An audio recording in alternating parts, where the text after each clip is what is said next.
Today, huge information dropped because of the 1.1 Honkai Star Rail live stream. Also, hello. It's been so long since I had my face on a video. It's kind of weird. As you can probably tell, I've been all over my room today because I've been bouncing off the walls because of all this stuff that they've just dropped on us. So I'm not used to Hoyo revealing all of the 4 stars on their banners like really early, but now we have them. So let's talk about it. Oh, and if I say constellations in this video, I mean Eidolons. I've just been bouncing between Genshin and Star Rail. So, but yeah, just that's what I mean. So you might be wondering, Brax, the live stream got canceled, didn't it? Didn't they delay the live stream because of technical difficulties or something along those lines? The answer is actually yes. However, they still aired the CN live stream, which means we have access to all of the information, especially if you've seen any of the channels that have translated everything. So we know exactly what the banners are for Luocha and for Silverwolf, and we have a bunch of other information that I want to go over in today's video. So let's talk about the banners and how good they're looking, at least for free-to-play players, and then maybe we'll also talk about whale value as well. And yeah.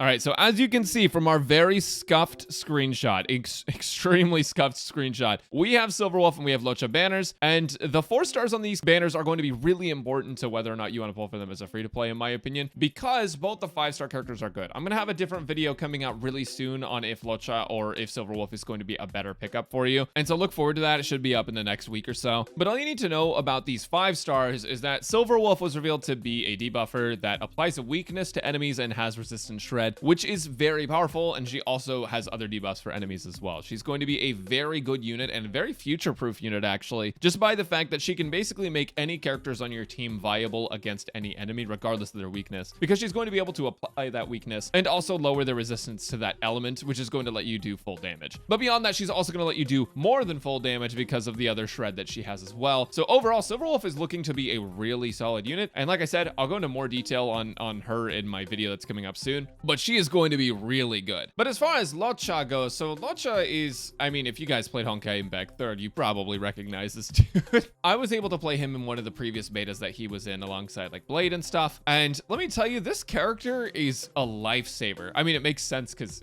I guess he's a healer, so he's amazing. He's an amazing character. He heals based off of attack, which means that you're going to be able to build attack on him, deal some solid damage with him as well. Not like damage dealer worth of damage, but like a decent amount of damage for a healer to be adding to the team. And because his heal scale and attack, that also means that attack buffs are going to increase his heals as well. And that is a super good utility. But he also has emergency heals, which is basically like whenever an ally falls below 50% HP, I believe is what the number was, he's going to be able to apply a heal to them instantly, up to once every 2 turns, and that alone makes him a very valuable 5-star. But on top of that, this guy has some value that I think we may not see in a lot of characters for a while. Luocha has an AoE Dispel. What that means is that enemies that have buffs on themselves, if you are against 5 enemies that can revive themselves after dying once, he can use his ult, he can get rid of the revival on all of the enemies, and they will just die. And you're effectively removing so many extra turns or attacks potentially from what you would normally have to do just by using his ult and invalidating that entire buff. It's kind of crazy. The work that this guy can put in is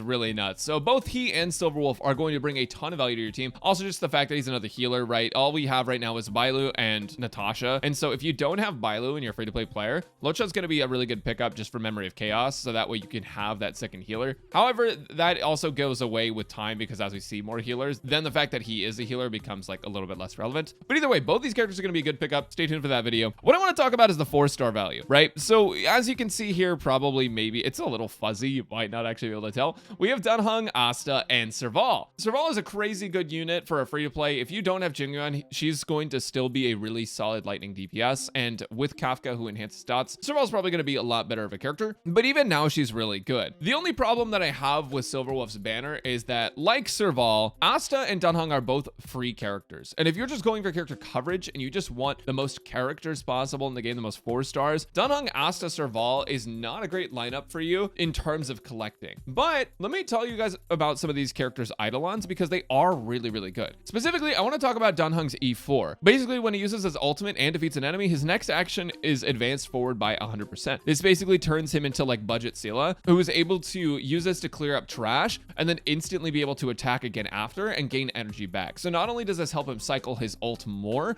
but it also helps you clear content faster, and his E4 is going to be really valuable. E6 is also good for slowing destroying enemies even more. And you get a little bit of bonus to crit rate against enemies that are below half health, which is kind of nice. And that's E1, so it's super easy pickup. But Asta Eidolons, you guys need to know about this one. So Asta's entire deal is that she wants to use her skill and get a bounce on a bunch of different enemies to be able to apply this attack buff based on the amount of stacks that she gets from hitting multiple enemies, right? Well, one issue that Asta has is that her stat count gets reduced at the beginning of every single turn after her second turn. What this basically leads to is her having to use her skill every single turn, so that way you can keep up the buff as long as possible. This means that Asta is a pretty skill point heavy character and can use a lot of the skill points that you might want to use on your damage dealers. What her E6 is going to do is make it so you lose one less stack each turn, which makes it significantly easier to keep that attack buff high. Also, she gets some free energy regen rate, which is super nice. After using her ult, her charging stacks don't get reduced at E2, which is also an amazing Eidolon. And then her first Eidolon gives her an extra hit on her skill, which is also really good. As far as Asta's Eidolons go, she has probably some of the highest value of the free-to-play characters. And I won't lie though, Asta's damage output personally is really bad. Her break is really solid. You can build her break effect, use her to slam Cocolia or something,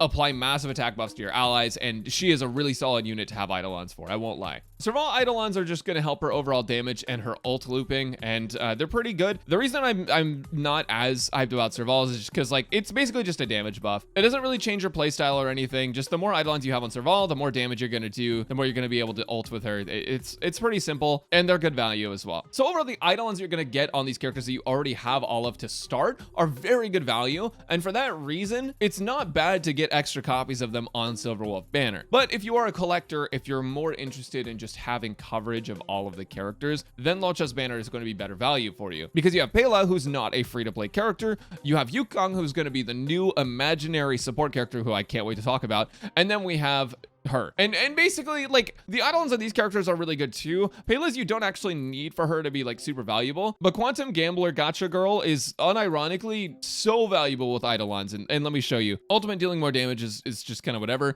Every time draw tile is triggered, she gets a little bit more energy. It's kind of whatever. E2 doesn't really matter too much, but E4 is going to increase her damage potential by a lot. If you don't mind resetting over and over to try and get the most value out of this character in something like Memory of Chaos, you're gonna be able to get a lot of follow-up damage from this. And then E6 is going to recover one skill point after you use enhanced basic attack, which unironically is such a busted ability. She already doesn't use skill points a lot to play her optimally, but with that said, if you play like really skill point heavy supporting characters, this is a super busted Eidolon that I cannot even begin to explain like how valuable E6 is for her. And if you do manage to get this, she becomes a significantly better unit. And Yukong, so let me just give you the brief overview. I can't go into numbers and things, but Yukong, what makes her extremely valuable is one, she's imaginary 4-star, so she's an accessible imaginary character. You don't have to have wealth, you don't have to have Luocha. You could just get Yukong, you have imaginary coverage. But what makes Yukong so valuable is that she has crit rate and crit damage buffs and attack buffs. She is an all-around buffer, very valuable, very strong buffs, and I can see her being used in a lot of teams to come. Similar to Tingyun and how she buffs damage bonus and attack, Yukong bringing crit to the table is extremely valuable, especially for your characters that may be underbuilt with crit, that maybe can't hit crit rate thresholds. With Yukong buff, you're going to have a lot easier time dishing out high damage, even with relics that may be subpar, and with relics that are on the level that they should be, Yukong is extremely valuable. Now, I do need to preface this with something though. We are getting a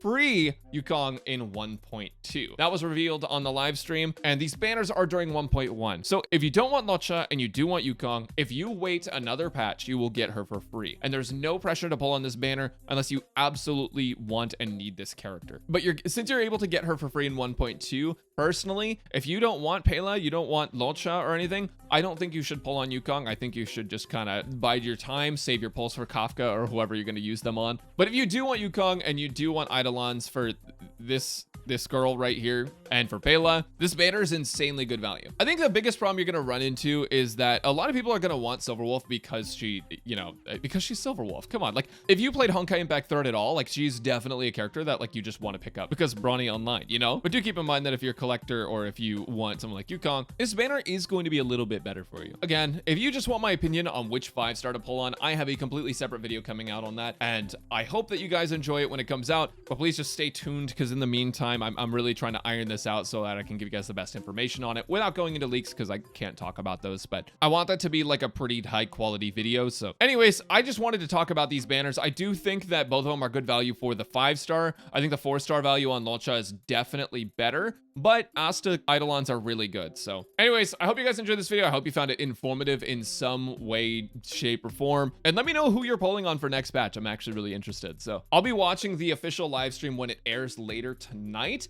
I believe it's around 8:30 Pacific time. It's going to be at my Twitch, twitch.tv/Braxophone. So if you want to come watch the live stream with me and look at all the stuff that we may have missed in this video or all of the other new information, go check it out. Links in the description. And I'll catch you guys later. See ya!